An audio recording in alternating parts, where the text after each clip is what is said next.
Avec les copains de CRTV, la seule plateforme, je vous le rappelle, camerounaise pour absolument tout savoir de cette CAN. Brief, débrief, match, avec notamment l'émission de mon copain Raphaël Nkoa tous les soirs, Extra Time en direct, et on y reviendra. Les gros titres aujourd'hui, avec logiquement la presse camerounaise, la qualification, et on attend, ça y est, l'adversaire des huitièmes de finale. Et puis, c'est terminé pour l'ami Pierre-Emerick Aubameyang, le capitaine du Gabon, qui n'aura pas joué une minute, touché par la Covid, et qui rentre direction Arsenal. Là aussi, on va y revenir. On ouvre avec cette presse camerounaise. Regardez tous les titres. Ils sont là, la force offensive menée, vous le savez, par le capitaine Vincent Aboubakar. Le premier tour est validé, mais vous allez voir qu'il y a eu également quelques grincements de dents. Après le match nul, un but partout, c'était hier face au Cap-Vert. On a maintenu bien évidemment cette première place et cette qualif, mais on aurait espéré la victoire pour le Cameroun. C'était du côté d'Olembe, il y avait quand même 50 500 spectateurs, il y a des stades vides, vous le savez, mais le Cameroun est en train de travailler, réussit à amener cette population au stade. Et notamment sur ce match des Lions indomptables, les rois d'Olembe, vous le voyez, c'est vraiment la une de toute la presse, et on continue avec ces différentes unes, et on attend donc l'adversaire des huitièmes de finale. On attend cet adversaire avec, tout de même, je vous l'ai dit, quelques critiques, mais on écoute ces critiques, avec notamment Onana. Regardez le jeune gardien qui le dit très clairement, accepter les critiques des 25 millions de Camerounais pour aller vers le mieux. On se dit très clairement que comme le Cameroun était d'ores et déjà qualifié, on a très certainement eu un peu moins d'impact dans ce troisième et dernier match face au Cap-Vert pour déjà se préparer pour aller chercher ce huitième de finale. C'est, semble-t-il, le plan qui ressort de la part du Cameroun, donc qualifié avec le Burkina Faso qui a fait match nul ici face à l'Éthiopie, un but partout. Le Cap-Vert, très bonne formation avec ses 4 points. Je vous rappelle que les 6 premiers sont qualifiés, les 6 deuxièmes et les 4 meilleurs troisièmes. Voilà qui est intéressant, vous l'aurez compris, pour le Cap-Vert. On sera ensuite dans les phases de calcul. Cameroun et Burkina Faso donc qualifiés, ça c'est clair. Et Vincent Aboubakar qui a marqué, les amis. Il rejoint le grand frère, Monsieur Samuel Eto'o, le patron de la FECAFOOT. Il a inscrit hier son 5e but dans cette CAN, Monsieur Vincent Aboubakar. 5 buts en 3 rencontres. L'ancien attaquant du FC Barcelone, Samuel Eto'o, avait inscrit 5 buts en 2006, c'était en Égypte, et en 2018, c'était au Ghana. Vincent Aboubakar est désormais sur les traces du meilleur buteur de l'histoire de la CAN avec 18 réalisations. À ce rythme, l'attaquant de Al Nasser en Arabie Saoudite pourra battre le record de Samuel Eto'o avec le plus de buts marqués en une édition de CAN. C'est bien évidemment tout ce qu'on peut souhaiter à Monsieur Vincent Aboubakar. Je vous l'ai dit, on était très certainement à l'économie du côté du Cameroun, en mode économie sur ce dernier match avant les huitièmes face au Cap-Vert. Et donc assez justement, ce n'est pas un joueur camerounais qui a hérité du titre de MVP, meilleur joueur. C'est un joueur capverdien. C'est lui, zoom sur ses talents de la CAN. C'est Monsieur Roberto Lopes. Le voici Roberto Lopes. Je vous ai mis également la fiche de nos confrères de Transfermarkt. Capverdien avec ce numéro 4. Défenseur central, c'est un joueur à suivre avec déjà de l'expérience, 29 ans. Il est né à Dublin, en Irlande. Et c'est là qu'il joue.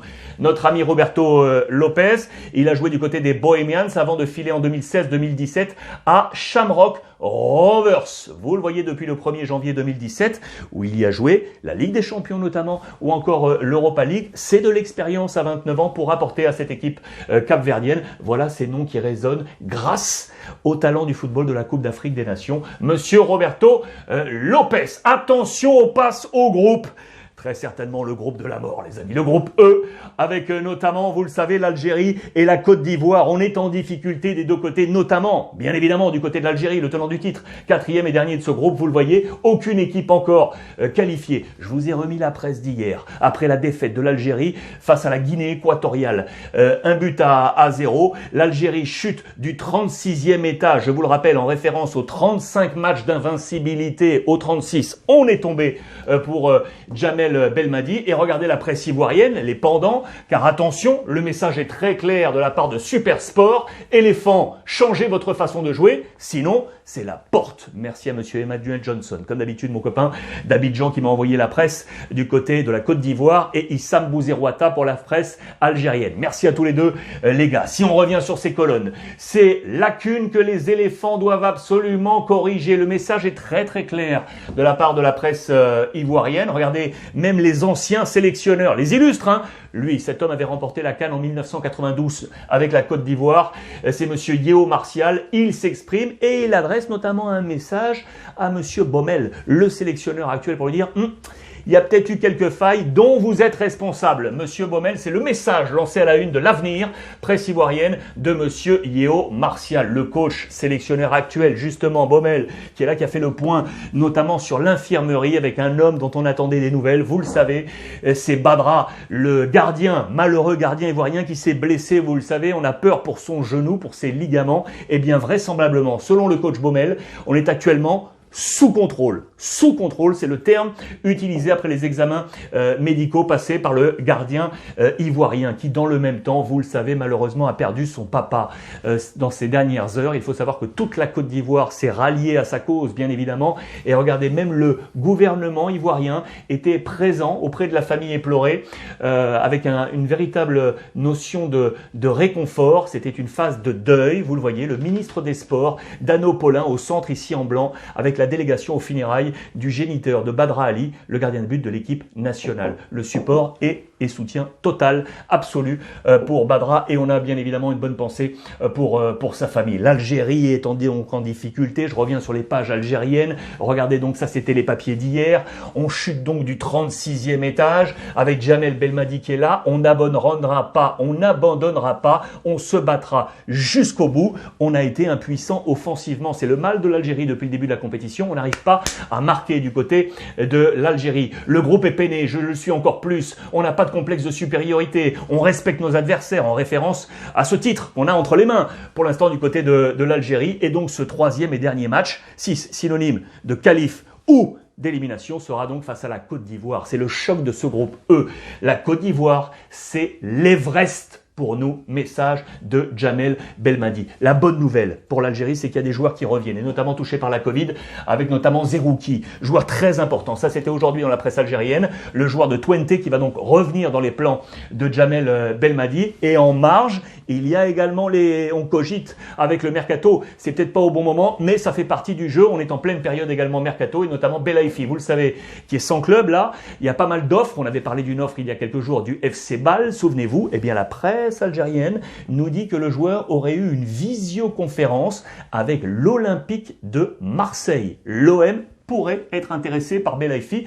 Son père est également son agent conseiller. Il est sur place au Cameroun auprès de son fils pour voir quel sera son avenir. Affaire à suivre pour lui. L'Algérie battue donc par la Guinée équatoriale. Là aussi, vous pouvez imaginer que le MVP n'est pas algérien. C'est cet homme, les amis. Je voulais vous le montrer là aussi. Un autre talent, Iban Salvador Edu. Il est né en Espagne, à l'Hospitalet, du côté de la Catalogne.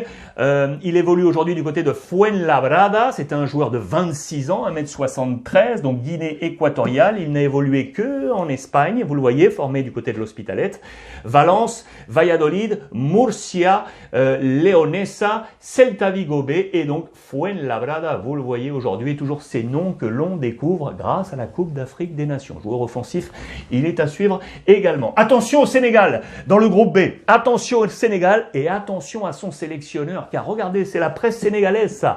Dakar Times, vous le voyez, Aliou Cissé, le sélectionneur, premier adversaire des Lions de la Teranga. Et si finalement on se tirait une balle dans le pied, on est en train de se dire que Aliou Cissé est peut-être à la manœuvre contre son équipe, qu'on ne trouve pas les bonnes solutions. C'est synonyme de pression sur cet homme.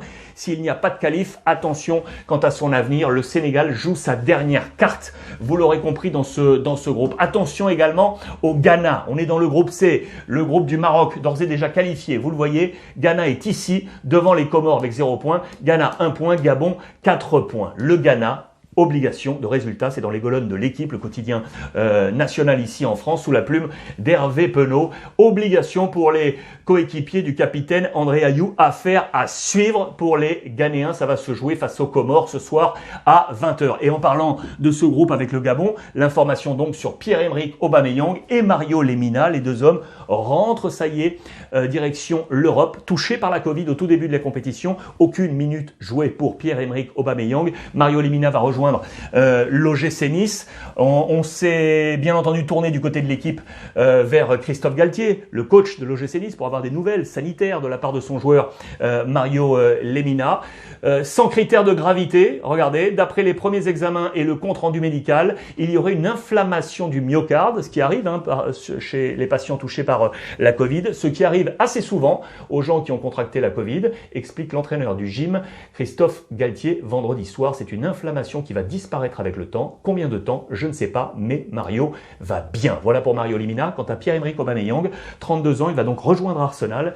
Écoutez, en accord avec le docteur, mon président de fédération et les joueurs, on a pris la décision sage de les faire rentrer dans leur club afin qu'ils puissent se soigner. C'est ce qu'a expliqué le sélectionneur du Gabon, monsieur Patrice Neveu, qui a lui aussi été testé positif au coronavirus. Affaire à suivre. Plus, je vous donne ça également, puisque Denis Bouanga sera également absent, lui aussi touché par la Covid. Et Pierre-Emerick Aubameyang qui a tenu à poster ce petit message sur l'ensemble de la toile sociale, car les joueurs en question ont été visés par quelques, je vais le placer comme mot de rumeur, pour reprendre le mot de Pierre-Emerick Aubameyang, sur la vie extra-sportive de la part de ces sportifs de haut niveau. Voici le message posté par Oba. Nous avons des problèmes déjà compliqués à régler, puis à cela s'ajoutent des rumeurs. Bref, on a une santé à soigner avant tout. Je ne reviendrai pas sur ces fausses rumeurs et je souhaite de tout cœur que notre équipe aille le plus loin possible. Voilà le message de Pierre-Emerick Aubameyang. La Tunisie, dans le même temps, les amis, la Tunisie est peut-être en train de repartir. La presse africaine le pense en tout cas, fort de la victoire 4-0 lors du dernier match, avec un super Wabi Kazri. Le capitaine, c'est le réveil. Et même si la Tunisie est pour l'instant ici à la 3e place, vous le voyez, avec des points qui devraient normalement lui permettre de se qualifier et surtout de monter là lors de cette 3e journée, eh bien on pense très sincèrement que la Tunisie pourrait s'inscrire parmi les favoris avec un long séjour au Cameroun. Affaire à suivre pour Wabi Kazri et les siens. Et je voulais terminer, comme d'habitude, avec une bonne action du côté du Cameroun. On est à Obac, avec de nouveau un centre hospitalier qui a choisi pour les malades et pour les soignants de trouver des aires comme ça au sein du centre hospitalier pour leur permettre de suivre cette Coupe d'Afrique des Nations. Regardez, c'est ici à Obac avec le docteur Henri Nkoumbe dans cet hôpital spécialisé en ophtalmologie qui a aménagé donc une fan zone, vous la voyez, pour permettre à ses patients et médecins de vivre la compétition. Ce sont des initiatives que j'adore et qu'il faut absolument souligner. Voilà les amis pour ce point complet sur cette J10 de la Coupe d'Afrique des Nations ce soir, CRTV, 21h50 en direct, 21h50.